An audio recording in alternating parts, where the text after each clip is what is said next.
안녕하세요, 재미주의입니다. 코로나로 꽉 닫혔던 하늘길도 활짝 열리고 날씨도 적당히 풀려 여행하기 딱 좋은 날씨가 계속되고 있습니다. 그래서인지 요즘 부쩍 여행을 떠나는 분들이 많은데요. 이렇게 떠난 여행지에서 생각지도 못한 해문을 만나면 여행의 맛이 한층 더 살아나는 법이죠. 역대급 날씨, 새로운 인연, 그림 같은 풍경 등 많은 해문들이 있지만 역시 해문 중에 최고의 해문은 이것이 아닐까 싶은데요. 공짜! 하지만 공짜 해문은 가장 만나기 어려운 해문이죠. 그런데 365일 언제나 한국인이라면 한국인에게만 공짜 해문을 주고 있는 나라가 있다고 합니다. 지금 그곳으로 여행을 떠나보겠습니다. 여러분의 좋아요, 구독하기, 알림 설정은 저에게 큰 힘이 됩니다. 꼭꼭 부탁드려요. 자연경관이 예술이라 그저 바라보기만 해도 죽어있던 감성이 살아난다는 나라, 스위스. 영상이나 사진만 봐도 이렇게나 황홀한 풍경인데 실제로 본다면 얼마나 예쁠까요? 그리고 스위스를 방문한 여행객이라면 적을 막론하고 반드시 찾는 장소가 있죠. 유럽의 지붕, 융프라우 요흐. 한국에서도 한 높이 하는 산들 2개를 붙여도 모자랄 만큼 엄청난 높이 위에 기차역을 떡하니 만들어놨으니 안 가볼래야 안 가볼 수가 없겠죠.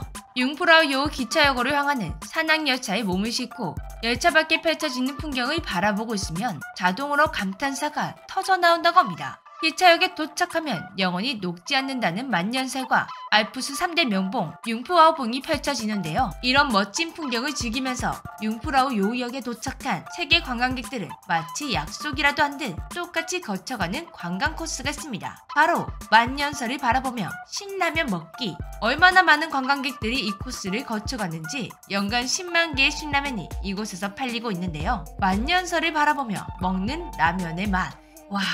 상상만 해도 입에 군침이 돌게 되는데요. 하지만 룰루랄라 라면을 사러 매점을 찾았던 세계 여행객들은 이것을 마주하고 즐거움이 한순간 팍 식어버리곤 합니다. 가격! 컵라면 가격이 정말 미쳤습니다. 스위스 물가가 엄청나기로 유명한 나라죠.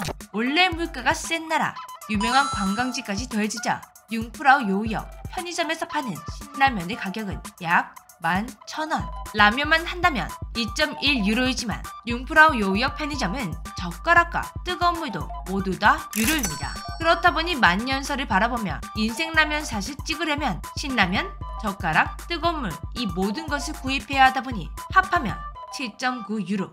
현재 환율로 보면 11,000원이 넘습니다. 심지어 작은 컵인데요. 이 정도면 아무리 만년설을 바라보는 라면이라 해도 주춤할 만하죠. 하지만 한국인이라면 이런 걱정을 전혀 할 필요가 없습니다. 한국인에게만 이 신라면 공짜이기 때문이죠. 단, 이걸 꼭 챙긴 한국인들에게만 공짜입니다. 동신항공 홈페이지에서 산악열차 할인 쿠폰을 챙긴 후 현지에서 열차표를 수령할 때 한국 여권과 할인 쿠폰을 제시하면 담당 직원이 컵라면을 교환할 수 있는 바우처를 제공합니다. 스위스 여행을 계획 중인 한국인분들이라면 이 라면 꼭 챙겨 드시기 바랍니다. 그런데 왜 스위스는 한국인들에게만 신라면을 무료로 제공하고 있는 걸까요? 1998년 산악열차표 대행 판매사인 한국동신항공에서 스위스 융프라우 철도 사장에게 건넨 황당한 제안 덕분에 시작되었습니다.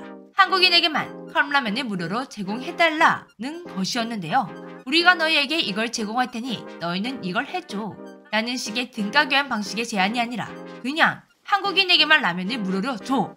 다소 무례해 보이는 제안이었는데요. 이걸 찾아보던 저도 황당한데 놀랍게도 융프라우 철도 사장은 이 어이없는 제안을 흔쾌히 받아들였다고 합니다. 여기까지만 보면 융프라우 철도 사장님이 호구였구나 생각하시겠지만 그에게는 다 계획이 있었다고 합니다. 융프라우 철도는 이 제안이 한국인 관광객을 자연스럽게 모아줄 것이라 확신했습니다.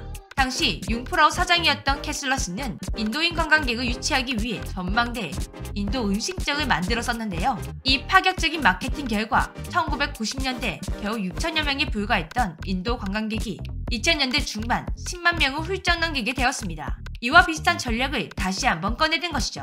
실제로 융프라우역에서 판매되고 있는 10만 개의 라면 중 6만 개는 한국인이 먹고 있습니다. 그만큼 많은 한국인들이 융프라우 요흐에 방문한다는 뜻이 되겠죠.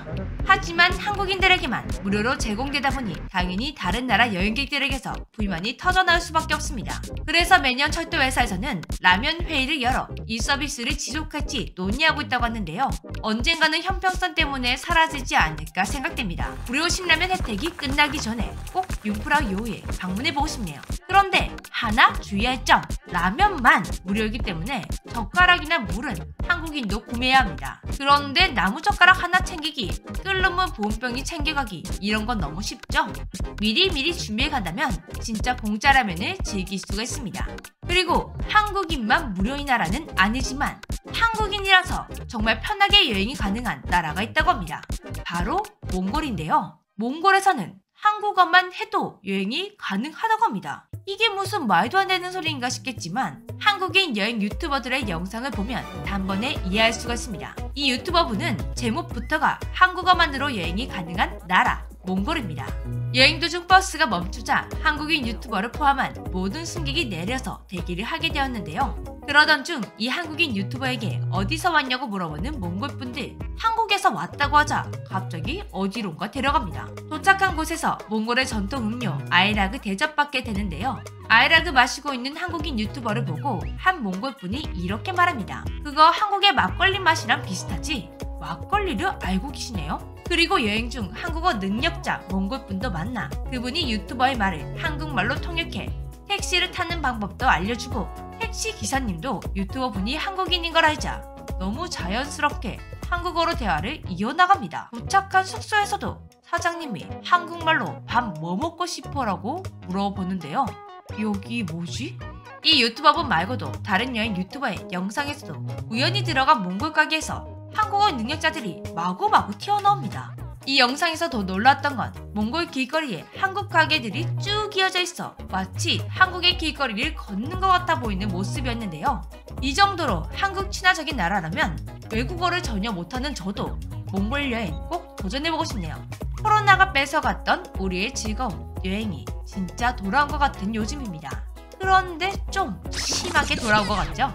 한국인들은 그동안 얼마나 여행이 가고 싶었는지 하늘길이 열리자마자 세계 곳곳에서 방문객 수 1위를 찍고 있는 상황입니다. 일본에서는 매달 신기록을 갈아치울 정도로 한국인 여행객의 비중이 압도적이고 전체 여행객 2명 중 1명이 한국인이라는 광과 사이판, 베트남과 필리핀에서는 해외 방문객 중 32%, 30%의 점유율을 한국인이 차지하고 있는 중입니다.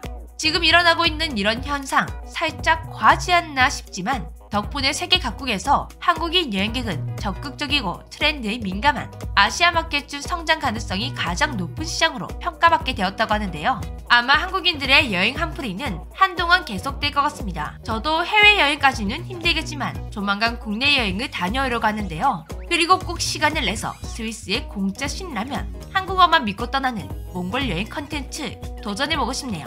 지금까지 재미주였습니다. 안녕!